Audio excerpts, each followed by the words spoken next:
C'est un nouveau roman pour Laure Manel avec Les Dominos de la vie, publié le 7 avril 2022 chez Michel Lafon. Ici, nous suivons une femme mariée et maman, Amélie, une histoire à travers son vécu, celui de la maladie et à travers ses choix de vie dans le temps présent. Laure Manel, bonjour. Bonjour. Merci beaucoup de répondre à mes questions. Vie sentimentale, surtout avec un choix de vie, mais aussi subi avec la maladie. Pourquoi avoir choisi d'axer sur ces thématiques-là, votre nouvel ouvrage ? Oui, moi j'ai eu envie de parler de l'après-maladie et de la reconstruction. Et des fois, la maladie entraîne une prise de conscience et on peut avoir envie de changer des choses dans sa vie, voire de bouleverser complètement son existence. Et c'était ça que j'avais envie de raconter. Alors vous partez sur ces thématiques-là cette année, vous nous faites vivre aussi les étapes difficiles que peut être une séparation. Vous avez une écriture très descriptive avec aussi une chronologie, beaucoup de sentiments, beaucoup de ressentis. Sur quoi vous basez-vous aussi pour nous faire vivre ça ? Et en fait, je me mets tout simplement dans la peau de mes personnages et j'essaye d'aller au plus profond d'eux-mêmes, comme s'il s'agissait de moi. Donc, j'ai l'impression, d'être tellement dans leur peau que je vis leurs émotions et donc j'essaye de les retranscrire au mieux. Et c'est vrai que ça fait partie des retours de mes lecteurs, de dire que j'arrive à les toucher parce qu'ils s'identifient, parce qu'ils ont l'impression aussi d'être à la place de mon héroïne ou mon héros selon les romans. Donc là, c'est très axé sur Amélie, mais voilà, c'est la vie telle que, on a tous une vie intérieure, évidemment, avec des pensées, des idées, des convictions, des interrogations, des questionnements, des doutes. Et j'avais envie qu'il y ait un petit peu tout ça, parce que la vie, c'est fait de choix, mais aussi il y a des choses qu'on subit. Et forcément, ça peut être bouleversant. Et la maladie, de toute façon, c'est un bouleversement. Donc voilà. Un bouleversement, mais aussi une peur. Est-ce que la maladie vous fait peur aussi, Laure Manel ? Oui et non. Elle fait peur à tout le monde. Et puis la maladie des proches aussi fait d'autant plus peur, peut-être que sa propre maladie éventuellement. Moi, j'ai déjà été touchée par la maladie, donc j'ai envie de dire, voilà, j'ai fait avec. Et en plus, finalement, je serais pas là pour en parler justement si j'étais pas passée par ça. Et c'est ça aussi que j'avais envie de raconter à travers ce roman. Donc il y a un petit peu de vous aussi dans ce roman, parce que vous dites beaucoup. Que vous essayez de vous mettre dans la peau. Oui, là en l'occurrence, c'est vrai que c'est un personnage qui est particulièrement proche de moi, même si la vie d'Amélie c'est pas ma vie. Je me suis inspirée de choses vécues. Il y a des choses que j'ai transformées, mais le parcours en tout cas médical de mon héroïne est malheureusement vécu. Avec la maladie d'Amélie, vous montrez aussi, en plus de l'étape individuelle, une épreuve de couple. Et on revient vraiment beaucoup sur ça. Elle existe. Est-ce que ça peut avoir aussi des conséquences dans une vie, ça, la maladie sur des couples ? En fait, la maladie, elle peut avoir des conséquences multiples selon les personnes qui les vivent et selon la vie qu'elles ont à ce moment-là. En tout cas, moi, ce que je pense, c'est qu'on peut pas ressortir tout à fait indemne d'une maladie et que même si on est guéri, même si tout va bien, le paradoxe, c'est qu'on est passé par un tel épisode que finalement, on peut reconsidérer sa propre existence et avoir envie de faire des choix, peut-être de vivre autrement.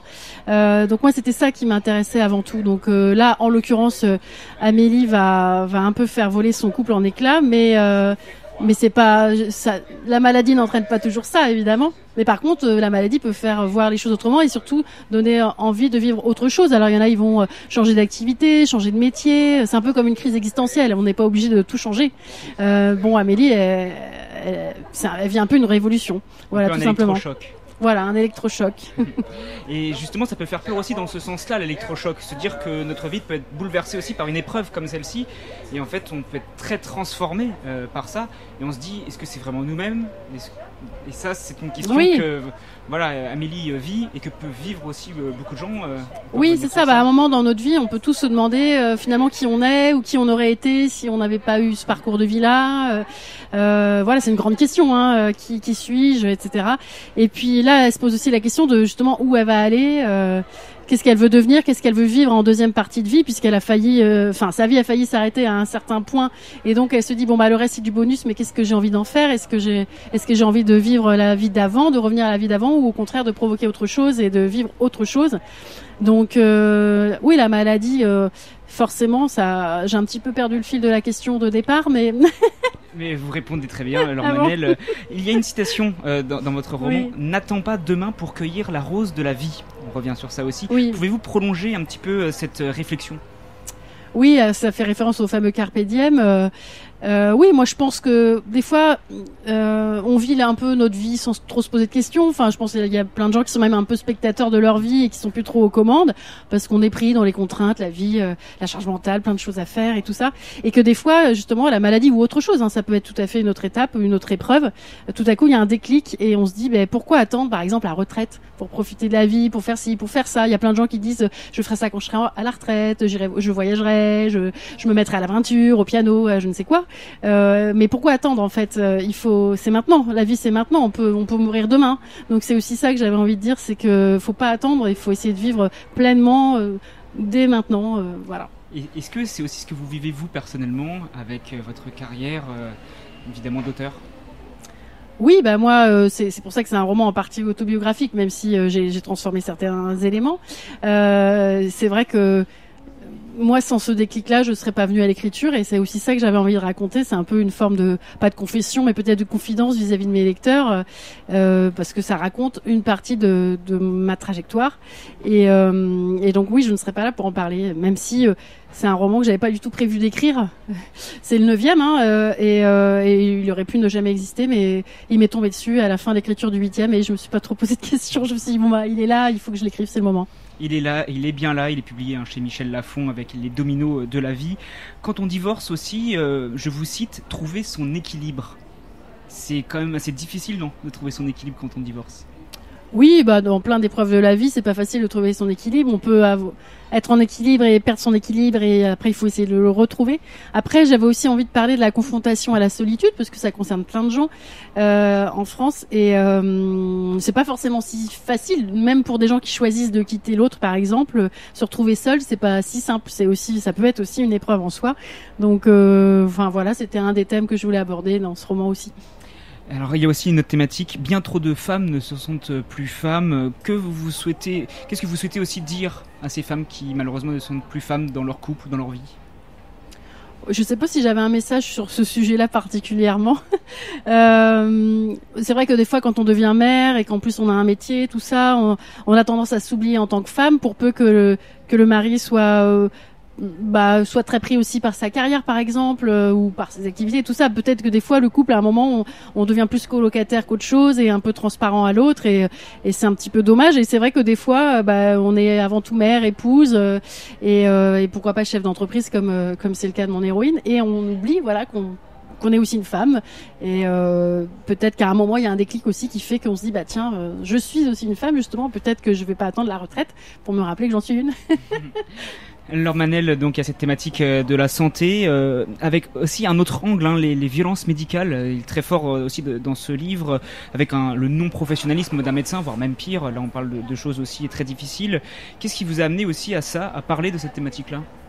Tout simplement parce que j'en ai été victime moi-même, et que même si j'avais, comme je le disais tout à l'heure, pas du tout prévu d'en parler au travers d'un roman, quand il m'est tombé dessus, j'ai choisi de me laisser porter par ce sujet. Donc effectivement, c'est malheureusement des faits vécus, mais bon, c'est lointain, donc tout est bien digéré. Mais je pense que c'est un sujet très important, et le fait d'en assumer le côté autobiographique, ce que je pensais pas faire du tout au départ, ça me permet d'avoir aussi la légitimité pour en parler. Et je reçois plein de témoignages de femmes qui sont concernées, qui ont été concernées, et c'est un vrai sujet, je pense, dont on ne parle pas assez. Et il faudrait en parler plus ouvertement, et que certains médecins peut-être réalisent qu'ils sont maltraitants. Et c'est ça aussi que vous essayez de faire passer dans ce roman, Les dominos de la vie. Expliquez-nous justement ce titre, Les dominos de la vie. Il y a une signification, vous dites que c'est même une évidence pour vous. Oui, ce titre, c'était une évidence, parce qu'en fait, comme dans toute vie, on a tous nos dominos, nos petits événements. Alors il y a ceux qu'on choisit, il y a ceux qu'on subit, et en fait un événement en entraîne un autre, qui en entraîne un autre, etc. Et on arrive au bout du chemin. Il y a plein de trajectoires possibles, et quelque part, à un moment, comment dire, ce que j'avais envie de raconter aussi à travers ce livre, c'est qu'à partir d'un domino noir, par exemple, une difficile épreuve de la vie, comme on peut tous en vivre, il peut y avoir finalement, par ricochet, au bout, des événements très positifs, et pourquoi pas un changement de vie, d'où la phrase au dos du livre, et si une épreuve de la vie pouvait faire changer son destin, et c'était un peu ce message d'espoir que j'avais envie de faire passer. Parlons, Laure Manel, du lieu, très important. Nous sommes en Bretagne, nous sommes aujourd'hui au Salon du Livre à Vannes. Vous parlez du Finistère avec ce lieu. C'est pas la première fois que la Bretagne apparaît dans vos romans. Quelle place occupe notre territoire, ce territoire, pour vous aussi, Laure Manel ? Moi, je suis une Bretonne de cœur depuis longtemps, je pense. J'y venais souvent en vacances. J'habite en Anjou, donc c'est pas très loin, donc je viens régulièrement en Bretagne depuis longtemps. Et j'ai la chance, depuis l'année dernière, d'y avoir un petit pied-à-terre, justement, dans le Sud Finistère. Et c'est tout simplement une région magnifique, déjà. Moi, je suis très contemplative. J'adore marcher le long du sentier côtier. J'adore être au contact des éléments. Et voilà. Et c'est aussi une région très inspirante, assez mystérieuse. Et enfin voilà, pour moi c'est très romanesque et c'est vraiment un décor parfait pour des romans. Et vous écrivez en Bretagne ? Pas encore, mais j'y viens donc de plus en plus régulièrement justement. Et puis là, j'étais encore à Ouessant hier matin pour mon prochain roman puisque c'est le lieu du prochain. Donc je ne quitte pas la Bretagne de sitôt. Vous parlez du prochain justement. Allons-y, expliquez-nous un petit peu. Cette fois-ci, vous allez sur quoi ? Eh ben, ça se passera donc à Ouessant et il y sera question d'un secret de famille à découvrir. C'est le 10e ? Ce sera le 10e livre, le 9e roman, oui. C'est un peu significatif, non ? Quand on arrive à cette étape, quand on voit aussi tout le parcours qu'il y a eu derrière ? Oui, je sais pas si ce sera vraiment significatif, mais ce qui est sûr, c'est que ce roman, en tout cas, que je viens de sortir, là, Les Dominos de la vie, quelque part, il m'a libérée et j'ai l'impression qu'après celui-là, je peux tout écrire et que je me sens complètement libre. Et c'est ça aussi qu'un auteur recherche, la liberté, et on peut le retrouver aussi dans vos romans. On vous retrouve donc pour le prochain, après Les Dominos de la vie qui est disponible dès maintenant. On vous attend l'an prochain pour une Avec publication. plaisir, oui. Merci beaucoup Laure Manel. Merci beaucoup. Merci beaucoup pour vos réponses avec donc Les Dominos de la vie, publié chez Michel Lafon. Merci. Au Salon du Livre de Vannes.